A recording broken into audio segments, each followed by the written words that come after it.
anak baru anak baru satu. 2 atau 3 hari sebelum berita naik, cetak kantor kami diancam jika menurunkan berita itu. Lantas siapa ayah Reza? Kalau kita simpulkan, dia dalam proses permintaan maaf tersebut, dia kalut. Halo guys, kembali lagi di channel FKR Project yang selalu memberikan konten yang menarik dan aktual tentang kasus lagi viral maupun sedang trending di sosial media. Kali ini kita bakal ngebahas soal almarhum ya teman-teman, Emilia Contessa. Ini entah kenapa viral lagi nih jejak digitalnya dia teman-teman ya. Yang dimana aku nggak tahu ini netizen mengulik-ngulik, ternyata setelah diusut ternyata Emil Contessa sendiri cuma mengakui kalau Denada itu cuma punya satu anak teman-teman ya. Emang gimana alur ceritanya dan kenapa dia ini bisa viral? Mari kita bahas. Dan siapa sih sosok Emilia Contessa ini teman-teman? Mari kita bahas. Buat teman-teman yang baru mampir, jangan lupa guys diklik dulu tombol subscribe-nya, karena kita bakal membahas semua kasus-kasus yang sedang viral di sosial media di channel ini. Kita mulai videonya sekarang juga. Let's go.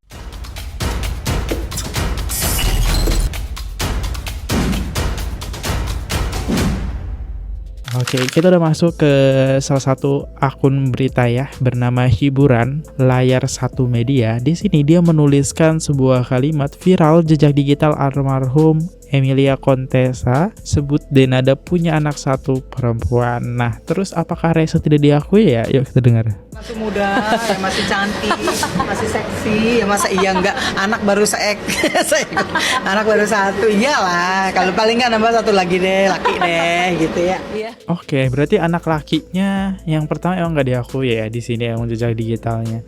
Ya, dan kalau kita lihat jejak digitalnya sih yang dibongkar oleh netizen, ya emang mereka tuh emang udah deket banget kok. Tuh lihat tuh, ini kan, ini Reza teman-teman ya, foto dengan Emilia. Terus ada lagi foto yang kedua Reza kecil, ini Denada, yang mana nih Emilia? Aduh, aku bingung.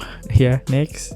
Dalam setiap momen kebersamaan Emilia Contessa bareng anak dan cucu tercintanya selalu penuh kehangatan. 2014, Reska Rizky Rosano dan Bu Rati pernah trip ke Australia bareng Denada Tambunan, Emilia Contessa. Dan ada juga isu yang dimana ini dari tweetan atau tweets ya, kayaknya tweets guys. Di sini tertulis, dulu saya liputan untuk 2 media, salah satunya @nyata_media yang dipaksa untuk tidak memberitakan kehamilan Denada. Padahal fakta sudah kami dapatkan di Banyuwangi tahun 2002, bayi laki 2 bulan. Sebelum bayi itu lahir, kami sempat mendatangi rumah salah satu penyanyi yang masuk list laki-laki di seputaran Denada. Tapi kata orang rumah, sudah seminggu show ke Malaysia. Tapi kata tetangga, kemarin ada ke What Is Wrong. Teman saya dari Silet datang lagi ke rumah Mbak Emilia untuk konfirmasi, tapi dilempar sendal sama beliau. Ini fakta. Tahun 2001 saya liputan berita soal kehamilan Denada hingga melahirkan. Kami menemui Mbak Emil, tapi dibantah. Denada berangkat ke Australia kuliah katanya. Kami berangkat ke Banyuwangi dan menemukan semua jawabannya. Denada punya anak. Kami temui lagi Mbak Emil, kami diusir dan dimaki. Pak Usama marah-marah, nggak jelas. 2 atau 3 hari sebelum berita naik, cetak kantor kami diancam jika menurunkan berita itu. Lantas siapa ayah Reza? Sudahlah, kami juga tahu. Gak enak aja karena kenal. Jadi dibungkam lah dari salah satu pernyataan ini. Pantesan tidak diberitakan ya teman-teman. Next, yuk kita kenalkan siapa sosok Emilia Contessa. Ini buat yang nggak tahu mungkin ya. Ya termasuk saya juga. Oke, kita dengerin ya. Emilia Contessa lahir sebagai Nur Indah Citra Sukma Munshi pada 27 September 1957 di Banyuwangi. Adalah penyanyi, aktris, Banyuwangi, model, dan politikus Indonesia. Bakat menyanyinya tampak sejak kecil. Karirnya melejit setelah memenangkan lomba di PON 7 Surabaya pada 1969, lalu direkrut oleh label Singapura untuk rekaman. Menggunakan nama panggung Emilia Contessa, ia diperkenalkan di TVRI oleh Chris Patikawa. Suara sopran yang kuat dan aksi panggung energiknya membuatnya dijuluki Singa Panggung Asia oleh majalah Asia Week pada 1975. Wow, lagu-lagu hitnya antara lain Angin Malam, Flamboyan, dan Penasaran. Selain menyanyi, Emilia sukses di dunia film dan modeling. Ia membintangi Ratapan Anak Tiri dan dinobatkan sebagai Ratu Foto Model oleh PWI pada 1972. Karirnya menanjak hingga ke Amerika dan Eropa. Emilia menikah 3 kali dan memiliki beberapa anak, termasuk penyanyi Denada. Emilia meninggal pada 27 Januari 2025 di RSUD Blambangan, Banyuwangi, meninggalkan warisan besar di dunia hiburan dan politik Indonesia. Oke, Emilia Contessa ini punya karir yang cukup menjanjikan lah ya. Ya mungkin karirnya bagus banget. Dan dia abis dia di dunia hiburan, dia bisa melanjutkan ke dunia politik. Yuk kita bahas dari sisi netizen. Iya, akhirnya Denada mengaku tuh kalau Resa itu dia punya anak. Tapi ya kenapa begitu, netizen tidak akan puas. Awalnya dong ingin supaya dia mengaku. Emang kan saya bilang, Denada pasti dia butuh waktu untuk mau mengaku tuh. Kita bayangkan saja dulu pada saat kejadian itu, dia masih 17 tahun. 17 ya berarti usia anak-anak SMA ya. Anak-anak SMA apalagi model Denada, Denada, terus dia punya mama yang kelihatannya terlalu gimana ya? Kalau kita lihat kan terlalu dominan dan apa yang dia mama mau harus diikuti, harus begini, harus begitu. Dan Denada dia menjadi anak yang tidak dewasa, tidak bisa ambil keputusan. Pokoknya saat itu sutradara semuanya di mama. Jadi pada saat kejadian itu, apa yang di mama bilang ya harus diikuti. Oke, kita asingkan dia, kita musikan dia ke luar negeri atau segala macam begitu. Pokoknya apa yang terjadi saat itu semua Denada dia hanya mengikuti skenario dia ke mama. Jadi bukan dia. Akhirnya dia larut dalam skenario itu. Dan sekarang ini posisinya dia mama tidak ada. Dan dia yang harus ambil keputusan. Apa yang harus dibuat, maju atau mundur, kiri atau ke kanan, dia tentukan. Dan dia memang bingung. Akhirnya dia diam begitu lama. Cukup lama dia diam. Dan akhirnya dia mengaku juga, setelah viral, baru dia mengaku bahwa Resa itu dia anak. Tahu kan netizen Indonesia tidak sampai di situ. Sekarang don tanya lagi dia bapak yang mana. Sebenarnya kalau menurut saya sih cukup sudahlah. Yang penting Denada sudah mengakui bahwa Resa itu dia anak. Benar. Mengenai siapa bapaknya, kamu tidak tahu untuk apa, itu kan rahasianya Denada. Tapi ya, akhirnya kita juga ingin tahu juga. sih pengen tahu. Misalkan saja dulu ya. Misalkan Gimana tuh? yang menghamili Denada tuh artis-artis yang memang lagi beredar itu, yang lagi di berita-berita itu. Pasti saat itu kan dong semua masih muda tuh dan semua belum terikat tuh. Ya pastilah deh. Tante Emil akan meminta pertanggungjawaban dari salah satu. Tidak mungkin disimpan rapat sampai seperti sekarang ini. Rahasia sampai mati, tidak diketahui sama siapa-siapa. Ya mungkin Ibu Rati atau keluarga terdekat pasti tahu siapa bapaknya Resa. Dan sepertinya kita juga sudah menduga-duga ke sana ya. Dan kalau macam memang yang dari keluarga terdekat, sebenarnya Denada termasuk korban dan harus kita kasihan begitu. Maksudnya setelah lihat seperti ini, dia adalah korban. Dia korban dan pada saat itu dia masih muda dan dia tidak tahu dia harus buat apa. Dia hanya mengikuti skenario mamanya. Ikuti dia mama pun skenario. Pokoknya kau diam saja, kau tidak usah nih. Sudah yang penting kau anggap saja itu tidak ada. Sekarang kau harus berkembang, kau harus jadi artis, kau harus begini. Kau lupakan saja kau punya masalah itu, masih mungkin seperti itu dan Denada ikuti itu semua. Dan akhirnya dia bisa untuk melupakan itu. Dia melupakan Resa, termasuk Resa, dia lupakan juga. Dan sekarang masalah muncul. Hanya gara-gara mobil itu, akhirnya terbuka lagi dia punya lembaran-lembaran yang lama. Mulai buka lagi. Dan Denada harus dituntut untuk menjawab itu. Dan sang sutradara tidak ada. Jadi netizen maksudnya kita harus mengerti keadaan Denada juga. Saya agak bagaimana ya? Agak protes ya beberapa netizen, ibu-ibu yang terlalu memaksa Denada. Padahal kita mundur ke belakang sedikit, kita lihat lagi itu bagaimana tuh kejadiannya. Dia waktu itu masih sangat muda. Dan dia punya mama yang lebih dominan untuk itu mengatur semuanya. Tapi ya sekarang kita apresiasi, dia sudah berani untuk mengakui kalau Reza itu dia punya anak. Boleh dibilang dia baru mau belajar untuk jadi dewasa. Kita kasih kesempatan kepada ini Denada.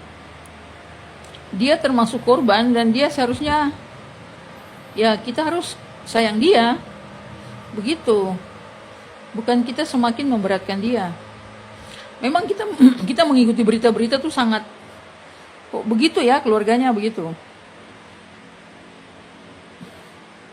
Memang kalau anak-anak dari kecil dibiarkan untuk mengikuti kemauan orang tua yang menurut saya tidak baik gitu ya.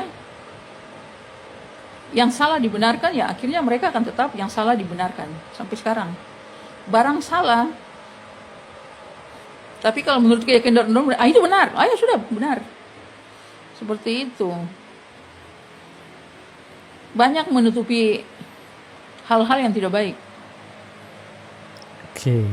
Artinya mereka dari kecil dibesarkan dengan hal-hal yang tidak baik dan itu dibenarkan. Orang tua berusaha untuk melindungi hal-hal yang tidak baik itu. Seperti itu. Kalau kata netizen, Emil Kontestan ini adalah sutradaranya teman-teman ya.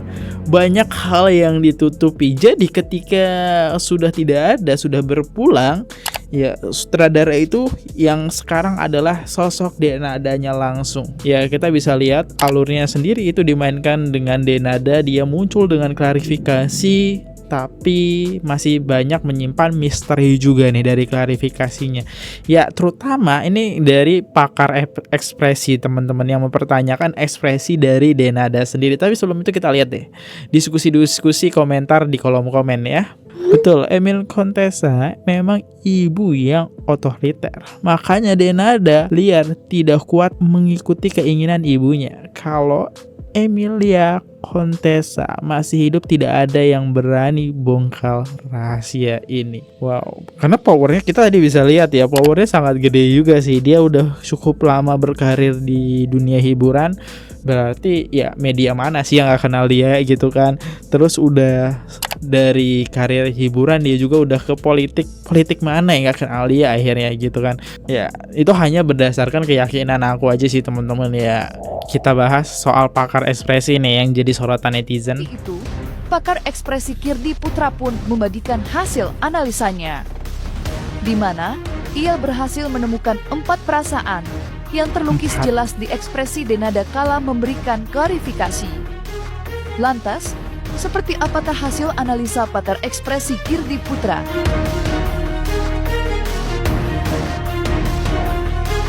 Secara nonverbal kita bisa melihat bahwa ada 4 perasaan yang dimunculkan oleh Denada saat dia berproses untuk melakukan klarifikasi dan meminta maaf tersebut. 4 perasaan ini apa aja? 1, perasaan takut, 2, sedih, 3, dia nervous atau tegang, 4, dia ada perasaan beberapa poin ketika dia menampilkan perasaan gak suka. Jadi kalau kita simpulkan, dia dalam proses permintaan maaf tersebut dia kalut. Ya, kalau ditanya kemudian apakah dia terpaksa, udah jelas terpaksa. Kalau muncul permintaan nggak tereskalasi ya nggak akan dia minta maaf. Tapi kan tadi yang perlu kita perhatikan, tetap perlu diapresiasi dong gitu ya, dia bahwa minta maafnya benar. Dibandingkan banyak selebriti lain, banyak kemudian pejabat publik kita yang kalau minta maaf itu omong kosong banget. Minta maaf omong kosong itu seperti apa? Gini, saya minta maaf pada masyarakat Indonesia pada umumnya karena kegaduhan yang ditimbulkan oleh permasalahan itu omong kosong. Dia tidak menyatakan spesifik pada siapa minta maaf dan kenapa, keduanya yang dibilang salah ya. Jadi Denada selangkah lebih maju dibandingin banyak selebriti maupun pejabat publik yang minta maaf di depan publik. Jadi dia pakar ekspresi bilang terpaksa ya, jelas lah ya. Karena dia juga gitu ya bisa lihat adanya kesedihan, kesalahan, kesesalan, menyesalnya gitu. Gak ada, cuma lebih ke arah tuntutan ya, emang harusnya harus minta maaf sih. Kalau emang dia gak mau minta maaf, isu ini bakal liar banget teman-teman ya. Dia bakal merusak karir dia. Di sini ada netizen yang membedah lagi Denada ngelahirin anak laki-laki bernama Reza Rizky karena mengalami depresi dan malu mengandung anak di luar nikah dan takut menjadi pemberitaan media dan menjaga nama baik keluarganya. Ditawarkanlah bayi 10 hari bernama Reza ke orang-orang. Ya, Emilia Kontesa ibu kandung Denada dan eyang dari Reza Reski yang turut andil dan membantu mengantarkan Reza saat bayi ke orang yang mau menampung kehadiran Reza. Bagian paling kejinya adalah ia begitu diskriminatif terhadap Reza dibandingkan cucu lainnya yang diperlakukan baik dan penuh kasih sayang. Jika cucunya bermain PlayStation, cucunya yang lain duduk di kasur.